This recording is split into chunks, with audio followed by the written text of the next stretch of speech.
Okay, welcome everyone. My name is Nicole Porter. I'm Senior Director of Advocacy at the Sentencing Project. Just going to let people come into the webinar. But we are offering language justice during this webinar, so I want to turn it over to my colleague Vic to, oh, not right now. Sorry, we're going to let people come into the webinar. People are coming in. We have Well, I'll fix that. Sorry, everyone. We want to support language justice for monolingual Spanish speakers. All right. I think we'll go ahead and do it this way. May I? Please.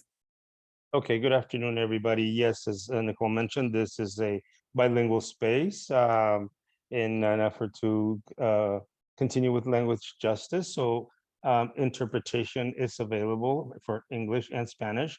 I will very quickly give directions in both English and Spanish to how to access interpretation. I will say it in English first, and I will say it in Spanish in case you are joining us and would prefer Spanish. At the bottom of your screen, if you're on a laptop, you will see a globe that says interpretation. Please click on it and select your language of choice. Even if you are bilingual, we do request that you select one of the two languages. If you are joining us from a mobile device or a tablet, you will see 3 dots that say more or más. Please click on those, select language interpretation, select your language of preference, and then you have to finish the action by selecting done or listo. Now I will say these directions in Spanish. Buenas tardes a todos. Como Nicole mencionó anteriormente, estamos proveyendo interpretación al inglés y al español con un esfuerzo en mantener la justicia del lenguaje. Para poder accesar la interpretación, si están en una computadora, van a ver un globo terráqueo en la parte de abajo de su pantalla. Hagan clic ahí, seleccionen su idioma de preferencia y eso debe ser suficiente. Si están con nosotros en un dispositivo móvil o en una tableta, van a ver 3 puntitos que dice more o más. Hagan clic ahí, seleccionen interpretación de idiomas, seleccionen su idioma de preferencia y tienen que terminar la acción con la palabra done o listo. Si tienen cualquier problema, por favor, comuníquese con nosotros vía chat. I believe that is all. If you could assign me as an interpreter. Right. Thank you, Vic. If there's any problems with interpretation, please let us know in the chat and we'll get started with the webinar. So welcome everyone. My name is Nicole Porter. I'm Senior Director of Advocacy at the Sentencing Project. Earlier this year, the Sentencing Project, along with many of our national partners who are joining us this afternoon, launched a national narrative campaign to call attention to 2023 as the 50th year of mass incarceration. So over the last year, we've done a great deal of narrative work and other in-community advocacy to help address 2023 as the 50th year of mass incarceration. So this afternoon, we're going to give you an update on that. We're going to share with you the activities and the discussions that the Sentencing Project, along with national partners from the National Association of Criminal Defense Lawyers, the Faith Group, Festivus Center, Human Rights for Kids, Brennan Center for Justice, Vera Institute for Justice, as well as our state partners like the Ohio Justice Policy Center, We Got Us Now, and so many more have been doing over the last 10 months to challenge mass incarceration and to call attention to 50 years of mass incarceration. So we're going to provide a highlight of these activities, but before we get into discussion that's co-led by Monica Reed with NACDL and myself, I wanted to turn it over to my colleague, Kristen, who is a research analyst with the Sentencing Project and who has been helping to anchor some of the research that's been released this year to again call attention to 2023 as the 50th year of mass incarceration. So Kristen, I want to turn it over to you. All right. Thank you, Nicole, and thank you everyone for being here. So I'm going to tell you just a very small snippet about a book project that we produced that was published in August. It is free to download, so the Sentencing Project will send you the link to the book so that you can access it. So it was another one of our endeavors to shine a light on 50 years of mass incarceration in the United States. It brings together applied researchers, researchers, from higher education who are experts in their fields, leading cutting edge research.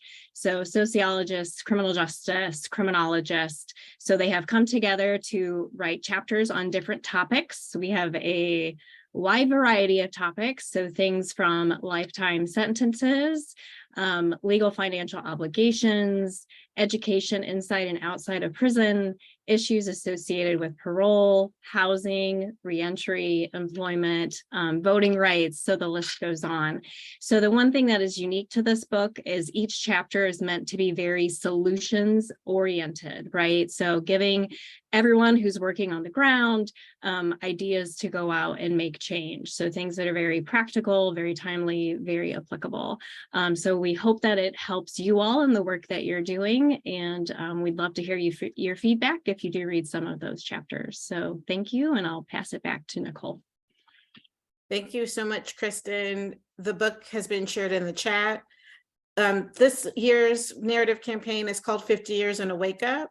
We call it 50 Years and a Wake Up to call in people who are incarcerated, who are currently being impacted by 50 years of mass incarceration. So, people directly impacted will know this, but 50 years and a wake up calls attention to the fact of what a person's sentence may be in addition to the day they're released from prison. So if a person is sentenced to 50 years and then the day that they're exiting prison, it's that 50 years and a wake up. Again, it's that intentionality that the Sentencing Project and our partners have been led by this year to not just include the people in the free world who are challenging mass incarceration and wanting to call attention to 2023 as the 50th year of mass incarceration, but also to partner with people who are currently incarcerated and who are directly impacted by the being disappeared behind the walls. So with that, and we also want to remind folks, particularly for anyone who may have joined a little bit late, that this is a bilingual space. We do have interpretation services that are being offered during the discussion. So for those of you who haven't been able to do so, please click on the interpretation icon on the bottom left of your screen in the webinar and choose a language, either English or Spanish. So it's a bilingual space that includes Spanish speakers as well. So the next thing up is to show a public service announcement that the Sentencing Project has produced, and want to turn it over to my colleague Morgan, who can share this public service announcement, but it features two formerly incarcerated partners that the Sentencing Project has worked with to call attention again to 2023 as the 50th year of mass incarceration. So Morgan. We live in a country that incarcerates its own people more than any other nation in the world. The individuals can age out of crime. So if you have an emerging adult, 18 years of age, 20 years, now that person is 38, he or she 9 times out of 10 is no longer thinking like he or she once thought when they were 18. This is a good time to have a second look for everyone. I was sentenced to 24.5 years. There's so many other people that have these tremendously long sentences, and the impact that it has on families, the impact that it has on your own mental health. It's time for our nation to recognize that we actually have human beings that are behind bars who make mistakes. We have 50 years of data that proves to us emphatically that the old way of doing things no longer works.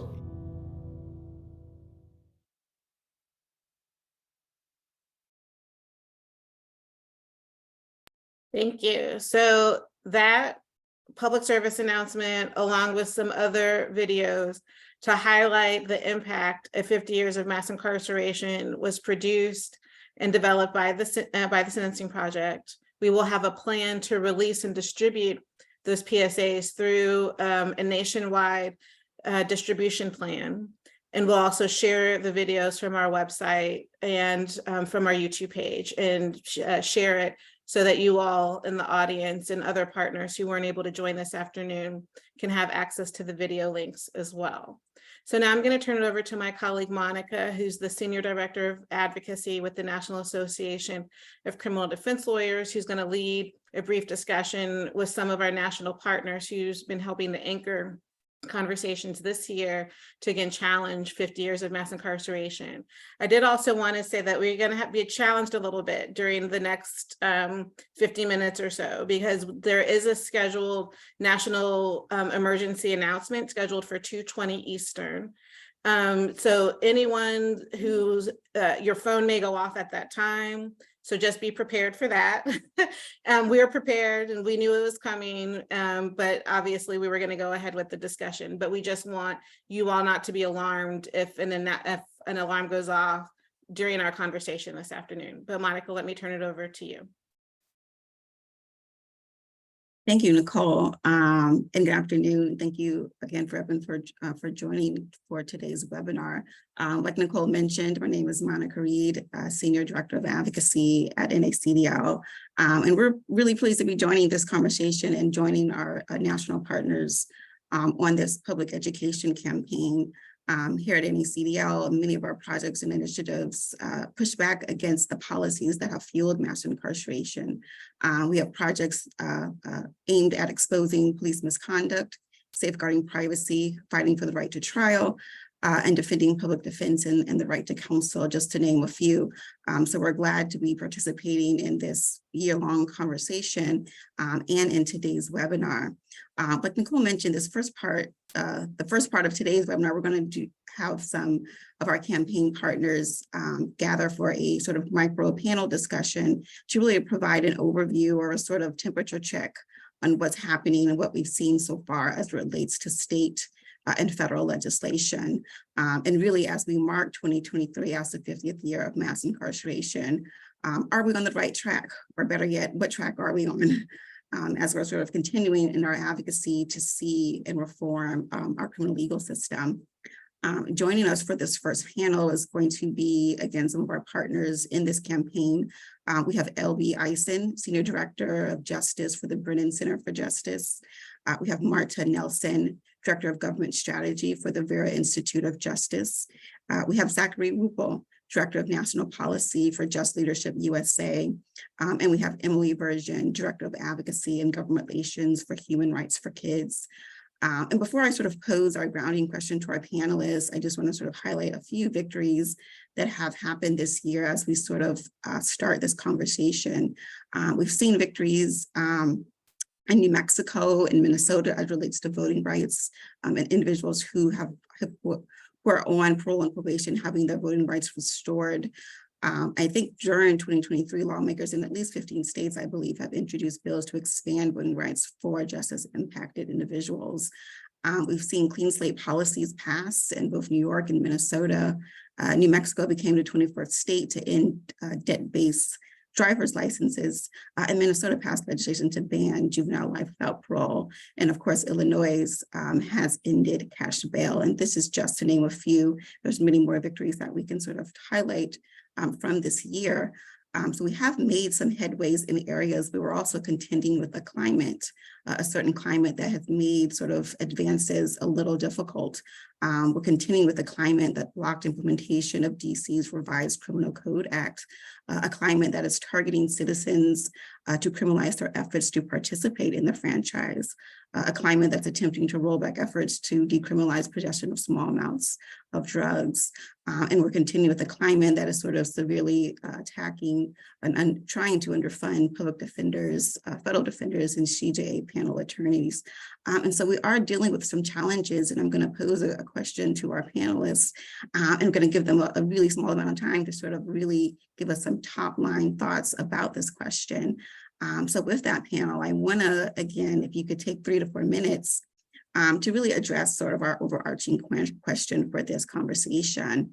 And in this, so in this 50th year of mass incarceration, what is the political reality this narrative campaign was launched in?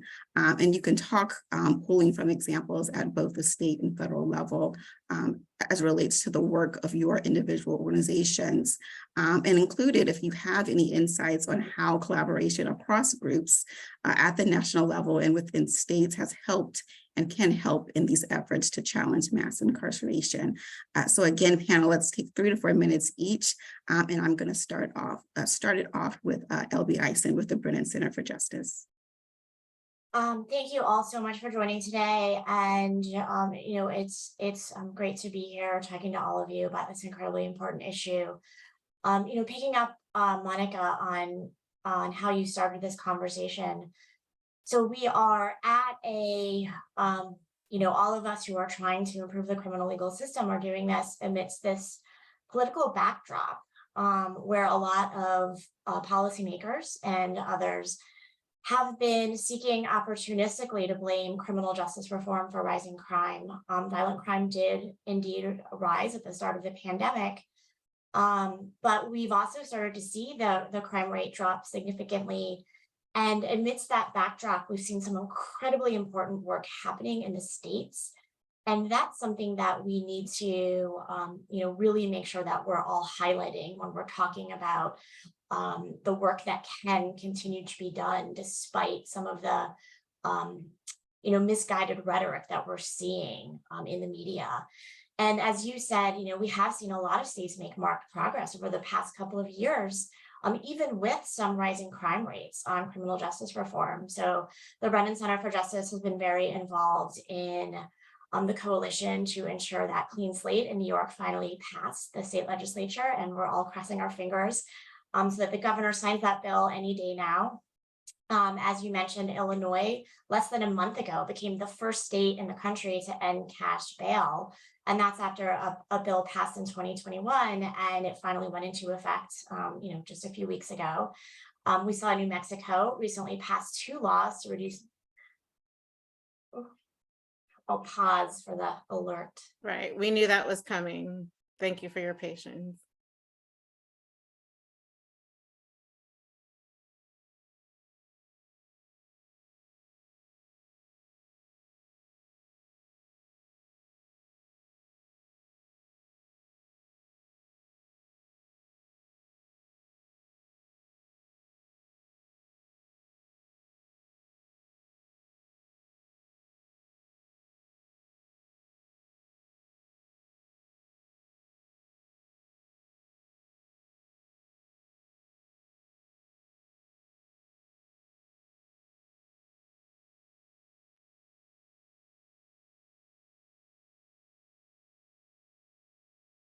Has it passed? I believe the alert passed. So many of us received it, I think. So hopefully this was a successful test. But we have seen, New Mexico recently passed 2 laws to reduce the burden of criminal justice debt. They eliminated all fees charged to people after conviction, such as court facilities fees, in addition to eliminating bench warrant fees.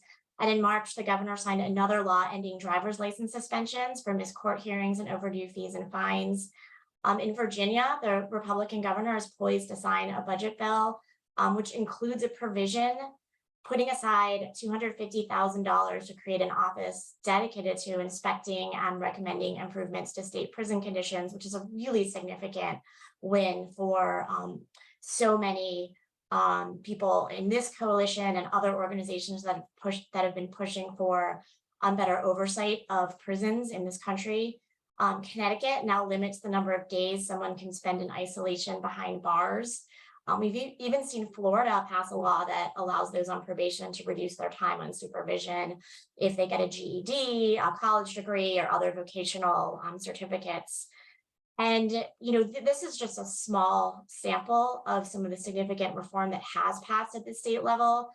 And, the reason why I started today talking about this is so much work has always happened in the states. Our states are really laboratories of justice reform. And although we know things are much more difficult right now in Congress at the federal level, most of the people who are incarcerated in our jails and our prisons are incarcerated in county jails, state prisons, not at the federal level. And so it's really tremendously significant and positive that we're seeing so much energy at pushing forward criminal justice reform of all different kinds all across the country. So I'll let my colleagues from other organizations weigh in here as well. Awesome. Thank you, LB. Zach, I want to kick it over to you. Sure. Thank you, Monica, and great to be here with everyone today. My name is Zach Ruppel, I use he, him pronouns, and I'm the Director of National Policy with Just Leadership USA.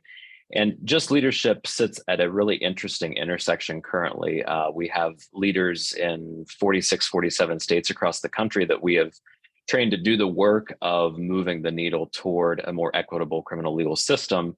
And so we're able to do a really broad temperature check. And what we're seeing is a really exciting movement to what I believe is being much more intentional about centering the experience of directly impacted individuals, not by doing work on their behalf, but by bringing those of us alongside of and including us in this work. And I think for me, reflecting over the last 5 to 10 years, I think that has been a significant shift, is that pouring into the leadership of those directly impacted must be part of creating healthy reentry, healthy reform efforts. Obviously, that is what Just Leadership is geared toward, as well as bringing those closest to the problem, closest to the solution. But another piece that I'm really encouraged by that Just Leadership through our newly launched Just Us Coordinating Council has been exploring is the idea that not everything has to be accomplished through legislation, and that sometimes a really strategic conversation through an administrative process or through a regulatory process can bring about a lot of really incredible change and can certainly help elevate the experiences of those most directly impacted. And so we've really been doing a lot of exploratory work within the regulatory space to see where are there opportunities through policy reform, through bringing best practices, model frameworks forward to really continue moving this effort. All of that said, however, and in spite of all of the victories that our colleagues celebrate and are absolutely worth celebrating, my personal continued frustration is that we are trying to fix a problem that need not exist if we did not assume that criminal legal involvement must be responded to with this idea of scare tactics and emphasis on desistance. It just doesn't work. We have the data to say that it doesn't work. And until we start to really balance this punishment versus accountability paradigm and shift that, I do not believe we will not see progress. It will continue to be this kind of whack-a-mole approach to restoring people's basic human rights and dignity. That is not a country in which I want to live, and yet it is the reality of where we are 50 years later. My opinion is that if we do not get that concept, that desistance, scare tactics, and punishment will not solve crime and violence, we'll be having this conversation in another 50 years in a wake. That is my personal fear. I want to center this, and then I will hand it over to the rest of my colleagues with one of my favorites with, restorative justice practices, of course, and that's Danielle Sheridan. She closed one of my most influential pieces of writing in my journey by saying that the US will not solve the problem of violence by relying on prison to do so. And the country will not succeed in breaking its reliance on incarceration by parsing the deserving from the undeserving, or by dodging the hardest questions, including what to do to address serious harm. As we face new challenges to reforming the criminal justice system, this is not the time to compromise our values. It is time to put those values more powerfully and visibly into practice than ever before. I'll let the rest of my colleagues take it from here, but again, I so appreciate the opportunity to be here. Thank you so much, Zach. I think it's a good sort of segue. I want to turn it over to another member of the panel, Marta Nelson. And Vera has been doing some wonderful work in terms of messaging and narrative work. And so I want her to sort of briefly go into some top level highlights from their work and their report, if she could share that with us.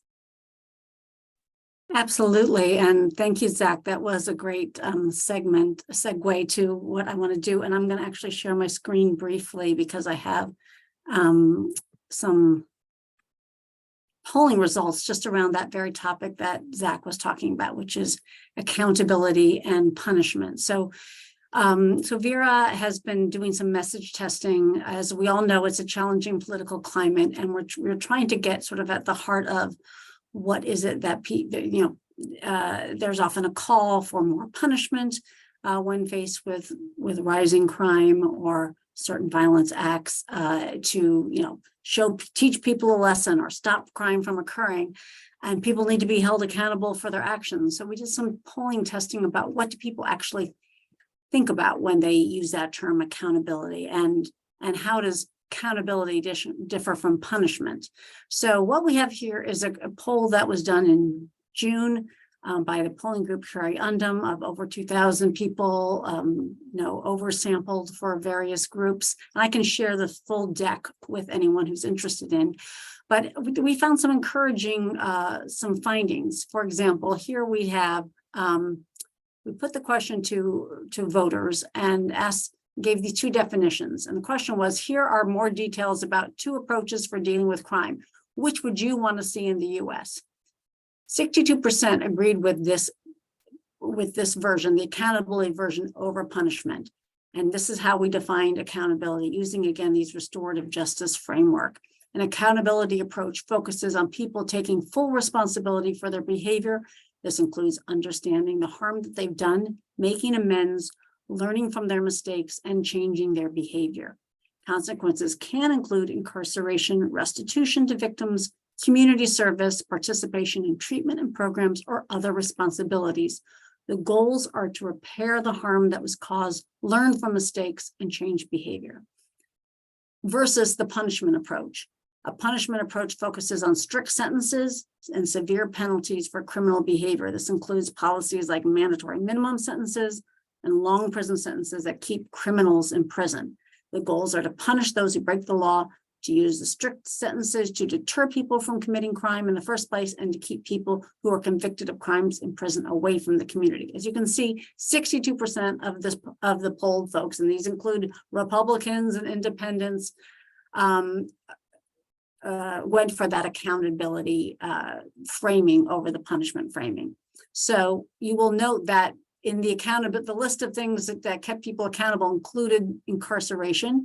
And that, of course, is not everybody agrees that incarceration should be one of the options on the table. So we tested taking that word incarceration out. And you see the support for the accountability message is still higher than for the punishment message. It drops to 56%, but even without the word incarceration, the accountability message polled better than the punishment message. And finally, I was going to share two more slides to Zach's point, and something we talk a lot about is that this idea that strict sentences and harsh penalties are supposed to somehow deter or prevent crime. And the research is very clear that that is not the case. It's something that the Sentencing Project and others in this space often talk about as like, we all want safety, but long sentences aren't going to make us safer. So that message is not yet sort of on the tip of the tongues of most voters, because that question about harsh penalties or deterring or preventing crime, you see that more people found that these techniques were very effective or somewhat effective in preventing crime. But you see a significant number of people who say that that harsh sentences are not too effective or not at all effective. And then when you start to look about who feels that way, if you look at this box that's put aside there amongst, you can see that the blue is the not that effective, that understanding that harsh sentences are not effective in deterring crime is highest among Democratic women, Democratic men, and independent women. And so it's when you get to Republican men that you see sort of like a flipped percentage in which there's an understanding that strict sentences are good for deterring crime. So we certainly have our work cut out for us, but I think that particularly the findings on accountability over punishment and this understanding that strict sentences don't necessarily deter crime, that message is starting to be heard, and that folks who are out there doing advocacy can use this language, use the language of accountability and define it to mean something other than harsh punishment. And you will find like people who resonate with that framing. And for that, I'll turn it back. I'll stop sharing and turn it back to Monica. Thank you so much, Marta. Figure out how to do that. Just a second. No problem. You got a lot of requests for the full deck. Okay, So we will great. try to get that to everyone who is interested. And then lastly, but not least, I want to turn it over to Emily Version with Human Rights for Kids for her to sort of answer the prompt question and for any other insights she wants to share with us from her organization. Yeah, thanks, Monica. There was actually a question in the Q&A from Linda saying that she lives in Maryland, and like many other states, they're experiencing an uptick in violent crimes committed by young people. So I wanted to sort of address that because a lot of the information that has been shared already has covered sort of the overview for the entire system, but honing in on young people and the narratives that we're seeing there. Zach, I think, was the one who noted that, we could be back here in another 50 years, marking another 50 years of mass incarceration. And we talk a lot at Human Rights for Kids about the super predator era as sort of the beginning of the mass incarceration of children. And we had moved away from that rhetoric for a little while, it seemed, but now we are seeing a lot of that rhetoric again, and it has made things very tough, especially in places like Maryland. Of course, there have been victories across the country. Recently, we now have 28 states that ban juvenile life without parole, which is a wonderful victory. But further reforms have proven to be pretty tough, and especially in places like Maryland, that has seen an uptick in crime in large cities like Baltimore. And what I think we have seen is that we don't do any service to reform and what we are trying to do here by discrediting the experiences of people who are being impacted by other people who might commit crimes. Everybody deserves to feel safe in their communities. But one thing that we have found, and that the Department of Juvenile Services in Maryland released in a recent report, was that the young people who are being charged with crimes in Maryland are just as likely to be victims of crimes themselves, and maybe even more likely. And so what we are trying to do is enact a narrative shift of who the kids are who are entering the system, who the kids are who are committing crimes. Recently, we released a report called the Mass Incarceration of Children in the United States and Crimes Against Humanity. And what we found was that there are currently over 30,000 people in the United States who are incarcerated for crimes that they committed when they were children. That represents a little over 3% of the entire prison population in America. But in some states like Maryland, that's at least double. In Maryland, it's over 6%. And the racial disparities there are what you would think they are. And what we've been trying to do is dig a little deeper into who those people are. And so we have been conducting outreach to populations in certain states. And unsurprisingly, what we found are extremely high rates of childhood trauma. And so what I think we have to do, especially to combat this return of the super predator era rhetoric, is to talk about who these kids are. What are the challenges that they're facing in their communities? What are the challenges that their families are facing when it comes to just being employed and providing food and having any sort of economic success in their families? What can we do to break the cycle of abuse in families? And so that's what we've been embarking upon over the past year or so. And we've seen success in that. We've had a few legislative victories. One of the trends that we see is that states are really interested in protecting children who are in custodial interrogations and providing access to attorneys, parents, interested adults to make sure that children actually understand what waiving their Miranda rights means. And so we've seen success there. We've also seen success in protecting victims of child sex crimes and trafficking who commit crimes to escape their abusive or trafficking situations. That is a fairly small population of children, but we hope to extrapolate that out to say, all right, you're recognizing this population of children who are victims of sex crimes or trafficking, but their experience is most times not that different than other children who commit crimes. And so it's going to be a long journey, I think. This is not something that is necessarily unique to children, but I thought that, addressing Linda's question, and she said in her question that she's concerned that we're on the cusp of a reversal of the decline in youth in prison and jail. And that's certainly what we're seeing across the country as states grapple with trying to address youth crime and find alternatives to incarcerating kids. So thank you for having me, and anyone who wants to see our report has been that is provided in the materials for this meeting. Thank you. Thank you so much, Emily, and thank you to our panelists. I want to turn over to Nicole to get started on the second micro panel, and I hope we'll be able to continue the dialogue during the Q&A portion.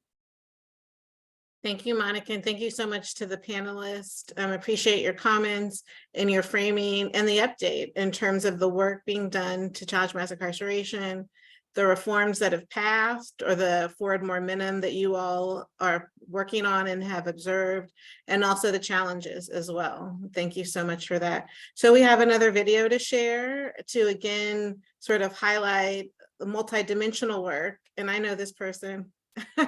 But so I'll turn it over to Monica to set it up. Thank you so much, Nicole. Over the summer, NACDL had a chance to sit down and speak with or interview Nicole Porter of the Sentencing Project. And the focus was to discuss and get her perspective on the issues around voting rights, felony disenfranchisement laws, and the challenges the movement faces. So it's actually a series of four videos of the interview, and this is one portion of one of the four portions of the video series. I think given sort of the states that are left around rights restoration states, those are states I categorize where the vote needs to be expanded to people on probation and parole. Those are very politically challenging states. They include my home state of Texas. They include Georgia. Now, there are active efforts to engage marginalized communities in those states for a range of reasons, people who are currently legally eligible to vote in those states. And I think those are going to be long-term strategies to build. But there's a lot of potential voters in those states. There's over 300,000 people who are disenfranchised from voting in the state of Texas alone. Over 200,000 people who are disenfranchised from voting in Georgia. We will be supporting coalitions in those states to help build momentum there, but it's going to be tough politically.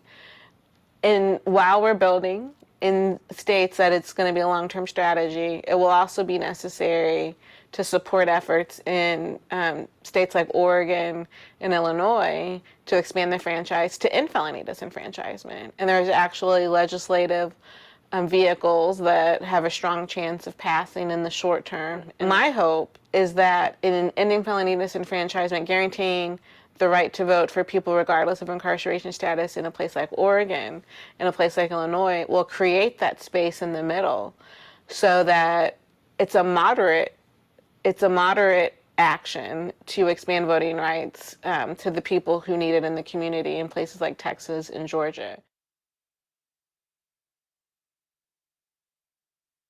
Thank you, Monica. So I think that video that NACDL has produced and is working to distribute around the country sort of creates a framework for what could happen going forward, not just around expanding voting rights, but other spaces for criminal legal reform. So now we're going to move to the second panel and talk about the advocacy that's building off of what our partners in the first panel started to set up, but also other aspects of advocacy, other aspects of narrative change that our national partners have engaged in this year.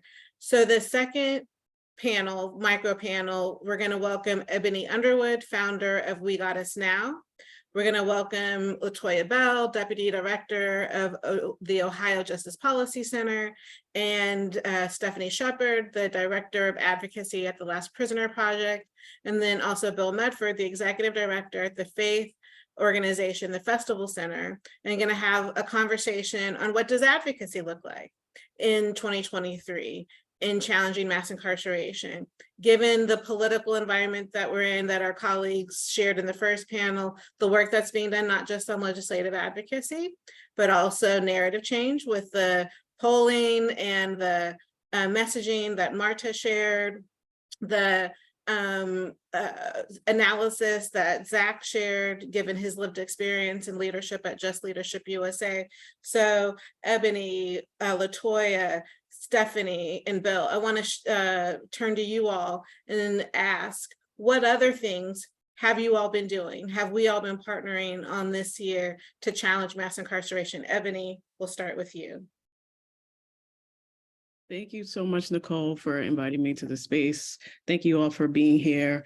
We Got Us Now is a first of its kind national nonprofit advocacy organization working to ensure the well-being of children of incarcerated parents.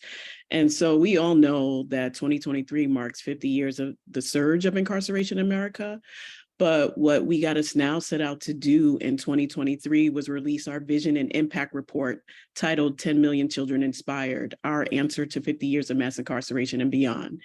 And it's an educational resource that highlights the aftermath of collateral consequences that occur to families, namely children with incarcerated parents. And in this interactive report, which you can view on our website at wegotusnow.org, we break down a timeline of policies beginning from the early 1970s that has caused 50% of the incarcerated population to be comprised of parents. 2, that nearly 5 million children in the US under the age of 18 currently live with a parent that's incarcerated. And then thirdly, the epidemic from all of this is that over 10 million children in the US, which is equal to 3% of the population, have experienced parental incarceration. And unfortunately, as we heard, from the last panelist, the numbers are growing, right? The numbers are just growing. And for We Got Us Now, it was imperative for us to recognize that it took in our report, and you can see this in our timeline, we recognize that it took 37 years from the mention of the war on drugs in the 1970s to the millions of people that became incarcerated by 2007, for those empowered to recognize the harm that mass incarceration had placed on children and our families. And so our intention with our vision and impact report was to share the importance of why we exist as an organization and our determination to no longer be silenced by our pain. And so We Got Us Now, what we did is we boldly organized the voices of children with incarcerated parents. We utilized a strengths-based approach to build a nationwide network of daughters and sons committed to advocacy for our directly impacted community and our families. We became the authors of our own narratives, and we released that pain that millions of us, including myself, have suffered for decades in silence. And so what that looked like is that we passed 6 pieces of legislation at the local, state, and federal levels. And we've produced a podcast that's named Top 10 Podcasts in 2023 on mass incarceration. Our last episode actually is featuring Nicole and Karagosh from the Sentencing Project, and they talk thoroughly and deeply about what 50 years in the wake up means. And we set the table for strategic partnerships that created safe and inclusive spaces that uplifted our community and tackled misinformed, harmful narratives and brought credibility to qualitative data from facts from people with lived expertise.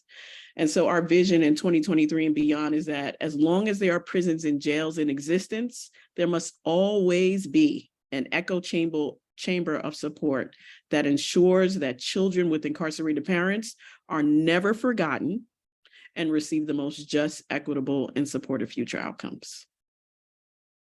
Thank you so much, Ebony. Thank you. So you see, everyone, that there is a diversity of tactics and a diversity of organizations who have partnered this year to call attention to the 50th year of mass incarceration. So now I'm going to go out west to Stephanie with the Last Prisoner Project, who will share developments from that organization. Thank you, Stephanie. Thank you, guys. Everything everybody said is so on point. I'm Stephanie Shepard. I'm the Director of Advocacy with the Last Prisoner Project, and I also serve on the Board of Directors. But I can never say either of those things without first saying that I'm a constituent of Last Prisoner Project. I served a 10-year sentence for cannabis. So when I was getting out of prison, Last Prisoner Project was just getting started. So that was really amazing that now I'm able to work on behalf of just the people who are in the very place that I was just a few short years ago. What we've been working on, storytelling is very important. That connection is very important. Getting to know more than just, calling them an incarcerated prisoner, getting to know people by name, like Kevin Allen, like Michael Woods, Ricardo Ashmead. These are all names of people who are serving egregious sentences. Kevin Allen is a constituent from Louisiana who is one of our 5 constituents that are serving life for cannabis in prison. And we were able, with our partnership with NACDL, able to get Kevin's life sentence resentenced, and now he's serving 35 years. But the best part about it is he is now not eligible for parole. He is now eligible for parole. So making sure that people understand these stories is very important.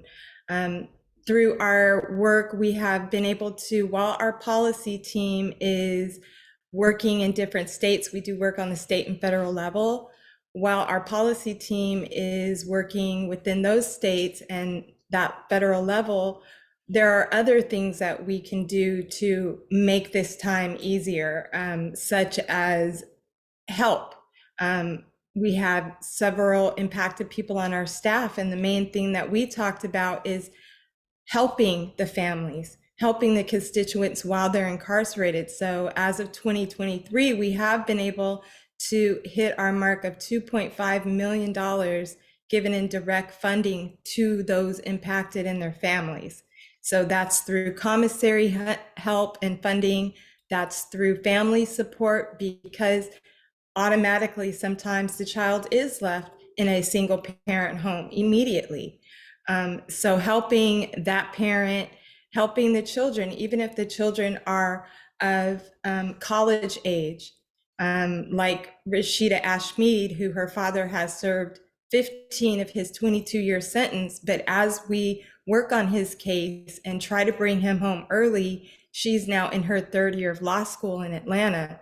So that's something that we want to support and encourage her to continue her path, and being able to give a grant to help her is a stupendous thing that I really appreciate. We also do letter writing. I know it seems like a small thing for people, but if you've ever been inside and as years go by, support drops off. So it's very important to keep that connection. And I know I wish I had have known there was this whole community of people outside fighting for my release. And so to be able to send those letters into them and let them know that that's happening, that's huge. Also, we have programs like Pardons to Progress and the Pen to Write History. The Pen to Write History and Pardons to Progress we have been able to send thousands of letters to make our voices heard to the president as well as state governors, because as we know, most people in cannabis are on the state level. So being able to make our voices heard, like I say, I can talk all day and tell my story, but when collectively our voices are heard, it's huge. So those are some of the main things that I'm super proud of. And we're so proud to partner with you, Stephanie, and the Last Prisoner Project and the work that you all are anchoring. So we have 2 panelists left, and then we're going to go to Q&A and comments from the audience. So folks in the audience, please provide a question in the Q&A portion, and that'll be the easiest way for us to turn to you when we get to the Q&A. We're probably going to wrap up at 10 after the hour, wherever you are, due to the announcements at the beginning with interpretation services that we're offering for this bilingual space, and also the emergency alert. So we'll go to 10 after the hour, and understand if folks can't stay on for that time, we'll also upload the video to our YouTube and social media channels. But we have 2 other voices to hear from before we turn to the audience. So LaToya, I'm going to go to you with the Ohio Justice Policy Center. Can you weigh in with advocacy that you all have been engaged in to call attention to 2023 as the 50th year of mass incarceration? Sure. Thank you, Nicole. Thank you, everybody, for being here. So multifaceted problem requires a multifaceted approach. We've done outreach and information empowerment through information by hosting 2 panel discussion that included Nicole Porter, Monica Reed, our policy director, Kevin Warner, and a Hamilton County public defender who is now judicial candidate. And we wanted to take a step back. Some of us have come into this space with different levels of experience and knowledge, but we wanted to start with what is mass incarceration and how we got here on a national level, but also locally, the bad policies, the bad practices that landed us where we are today. That was this spring. We just concluded this past Thursday our annual event, which was 50 years of mass incarceration told through 50 years of hip hop. And again, giving more context to how long we've been talking about this same problem and who else has been talking about this problem, not just activists in this space, but also artists and musicians. Our panel included a formerly incarcerated, now attorney who served 11 years for drug charges, Chuck D from the group Public Enemy, also Wendy Day, who's worked in and around the industry and has seen it directly herself. So again, just empowering the public at how long we've talked about it and what actually got us here is one of the first things we did. Again, multifaceted problems. So we have a Beyond Guilt project, which was created in 2019, and that's what we do on a day-to-day to combat mass incarceration. It's impact litigation. We have a suit pending that we're co-counseling with the Ohio ACLU against the parole board, complaining about their arbitrary practices. We do direct representation. So far, since it's been created in 2019, we've gotten 43 individuals released before the parole board, arguing their suitability for release. We have 8 clients that have been released just this year, with one who's my client scheduled to be released next Tuesday after serving 26 years. So we're chipping away at mass incarceration incrementally, and what we can accomplish through direct impact litigation, direct representation, obviously we're working on policy reform. Some of the things we're hoping to push through legislature is in 2020, there was proposal for a definition of rehabilitation by the parole board, for the parole board.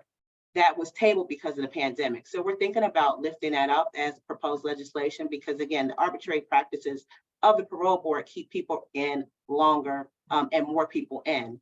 There's also support that we're behind for recording of parole board institutional hearings, which would again allow us to see more transparently the practices of the parole board. So those are a few things that we've done here at OJPC. And again, we're excited to be one of the Sensing Project's partners on this campaign. Thank you, LaToya. So national groups are doing their part, as are state groups like the folks in Ohio with the Ohio Justice Policy Center.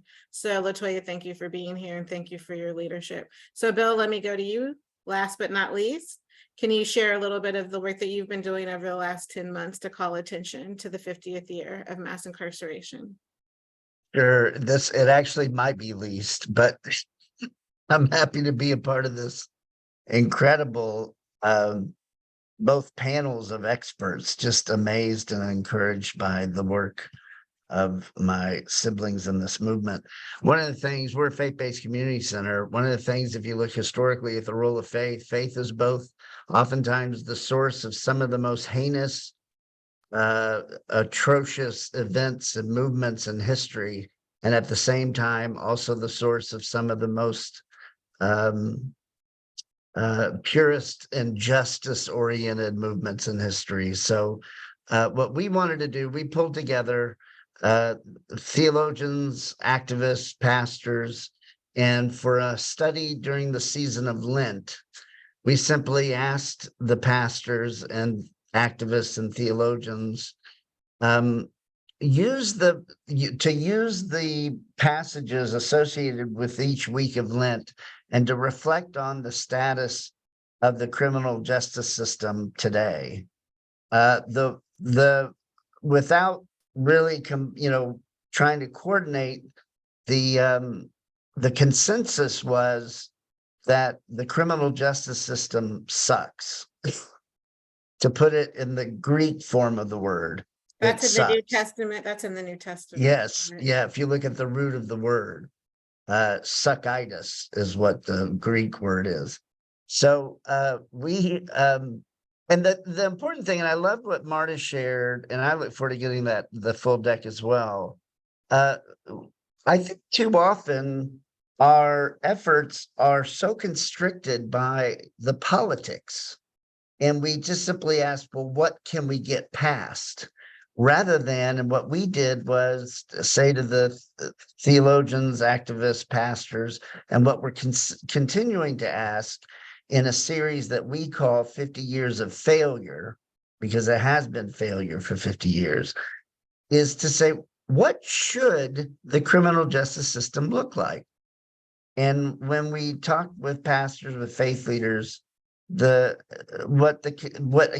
consensus, and this is without us really rigging this or trying to create any kind of coordination, what the consensus I'm hearing back is we need a system that focuses on healing for people who have experienced crime, because I think it was Emily who said earlier, that's real.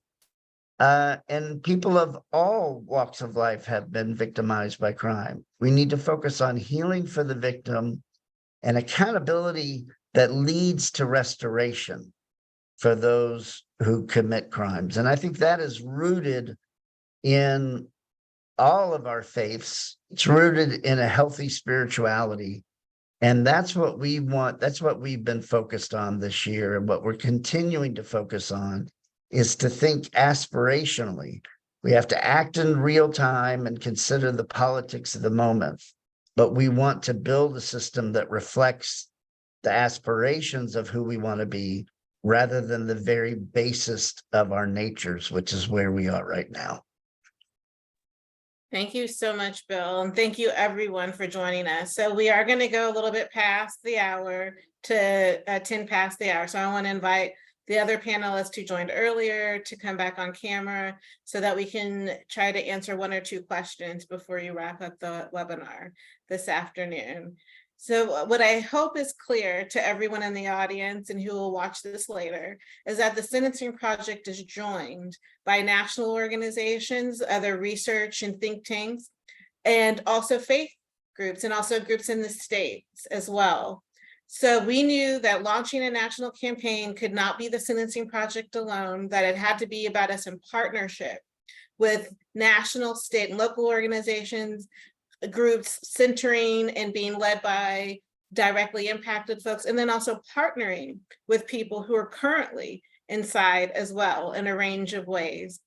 So I know that some people have to jump off, and so we appreciate you for being here, and apologies for having to go up a little bit late. But before we do wrap off, I wanted to invite my colleague Morgan and Brianna, if you all could point us to a question that might have been offered in the Q&A portion to get to. One or two questions before we close out the webinar. I think people just want to know how to get involved and how this information will be shared after the webinar. Well, definitely, we will follow up with an email. I know my colleague Kristen has shared that in the chat. We will certainly follow up with an email and have attempted to drop links to many of the resources discussed in the chat today. Any other contacts that folks want to share about how folks can find their information or get involved with your organizations?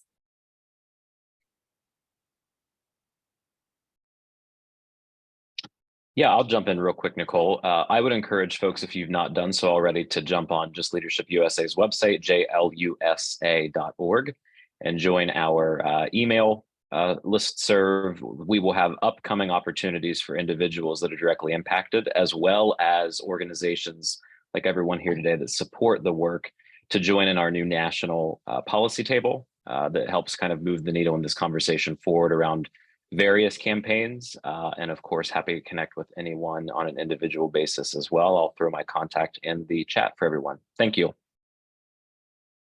And I know Stephen Post, our communications gentleman, has put lastprisonerproject.org in the chat, so anyone can go there and check out our Pardons to Progress campaign and our Pin to Right History campaign. And I just want to say thank you again to Nicole Porter, the Sentencing Project, the whole Sentencing Project team, and all of my colleagues here. It's a sad shame that we're here at 50 years of mass incarceration. And my prayer is that, you know, we are collectively, along with all of those that are watching, can really change and shift this narrative, and so that we don't end up with another 50 years. If you want to learn more about We Got Us Now and our advocacy efforts to ensure that we don't end up with another 50 years of mass incarceration, you can go to wegotusnow.org. It's also in the chat. Thank you so much. And to add on to what Emily said, so this is Monica from NACDL. I think I posted in the chat, but if you're interested in our efforts around this narrative campaign, you can also visit our website. It's nacdl.org, and you'll see the icon that will take you to the 50 years campaign.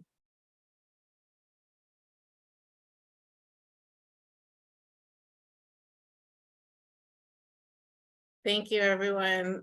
Feel free to continue to weigh in. Now we have other questions in the chat. Harry Pena was asking how many individuals on the panel have been directly impacted by the justice system. Anyone else want to wait? Well, Stephanie, I know you already sort of shared in your comments, but is there any other context you want to offer to Harry? It's not only me that's been affected. It was my family. It was my community, because it's a trickle down. So when people do think about, oh, that person does their time, well, families do that time with them. And it's just a really difficult situation for everyone to wrap their heads around, that, oh, you don't just do your time and get out. Like I said, I'm also on 5 years probation. I'm also a felon. I was so concerned about voting. That was my main concern when I got out, because that's such a part of my history, my family's history.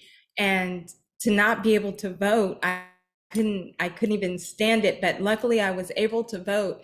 And, you know, we have another election coming up. So making voices heard is important. And I hope they listen this time. Thank you. So I think we have time for one more question. And so I'll get to this one offered by Courtney Teasley in the Q&A. It's very comprehensive questions. I think for those that we weren't able to get to, we'll try to follow up with folks after the webinar. But Courtney essentially is asking about nonprofit and advocacy infrastructure to support the defense, case defense of people prior to being sentenced and prior to their post-conviction needs. So I know, Monica, in your comments, you talked about the defunding, underfunding of public defenders at the federal level. There may be other parts of sort of the legal infrastructure, the defense infrastructure that the panelists are aware of, given the advocacy that you all are doing. So do you have any comments for Courtney in terms of supporting people prior to sentencing as as part of their case, or any other supports that they or their family may need as they're navigating the criminal legal system.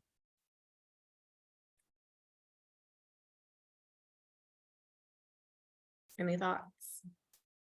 I mean, I will sort of expand, I guess, on my sort of introductory remarks, and it's more so obviously being at NACDL, and we do policy advocacy around various criminal legal issues. It's important that we sort of talk about or highlight in the context the need or making sure that our public defense systems, including those who attorneys who accept court-appointed cases, are adequately funded. I think from our perspective, we see when folks on the other side are, prosecution counterparts go to their legislatures for more money to assist in their needs, they're met with least resistance. And when we, our sort of defense counterparts, do the same, it's met with a little more resistance in terms of talking about how the importance of making sure that the defense function is adequately funded, adequately resourced, and that includes compensation and pay rates for and hourly rates for those who take court-appointed cases. We need to, one, make sure that folks want to stay in this profession, right? We want to make sure we're actively recruiting and retaining talent to take on these cases. I think that the percentage is that 90% of individuals sort of utilize the use of a public defender, and again, including that court-appointed counsel.